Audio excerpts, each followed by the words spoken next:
សួស្តីអ្នកនរគ្នាអញ្ចឹងថ្ងៃនេះ Free Fire គេតម្លាក់រ៉ាងហើយអ្នកគ្នាថ្ងៃទី1ខែ7ជាងហ្នឹងដើមខែតែម្ដងអ្នកគ្នាគេតម្លាក់រ៉ាងមកហើយបងអូនទាំងគ្នាតម្លាក់រ៉ាងដល់ត្រឹមណាហើយអាប់ឡើងដល់ត្រឹមណាហើយអ្នកគ្នាដោយសារតែ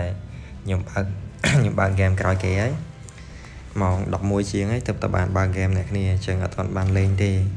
អញ្ចឹងខ្ញុំជឿថាបងអូនទាំងគ្នាប្រហែលជាលេងហើយឡើងរ៉ាងដល់ណាដល់ណីអស់ហើយចឹងហើយ comment លេងម្នាក់មួយបងអូនទាំងគ្នាអញ្ចឹងសម្រាប់ rank ខ្ញុំ season 51គឺ master 1អ្នកគ្នា master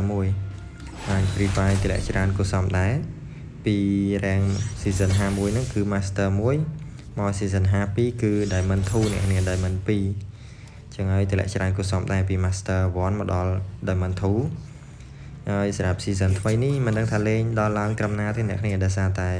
ទឹកដៃអត់កើតដែរអញ្ចឹងអ្នកគ្នាទឹកដៃរៀងអន់ដែរ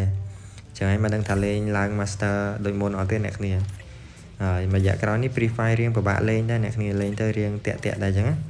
ចឹងហើយពិបាកលេងដែរអត់ដឹងថាឡើងដល់ត្រឹមណាទេអញ្ចឹងចាំមើលតាមដានបន្តទៀតអ្នកគ្នាចឹងមានតែអាប់ឡើងវិញតិចឡើងមកអ្នកគ្នាចឹងសម្រាប់វីដេអូហ្នឹងក៏មានតែប៉ុណ្្នឹងឯងអ្នកគ្នាចឹងបងអូនទាំងគ្នាកុំភ្លេចជួយ follow page subscribe channel ម្នាក់មួយផងអរគុណច្រើនចាំជួបគ្នាវីដេអូក្រោយបាយ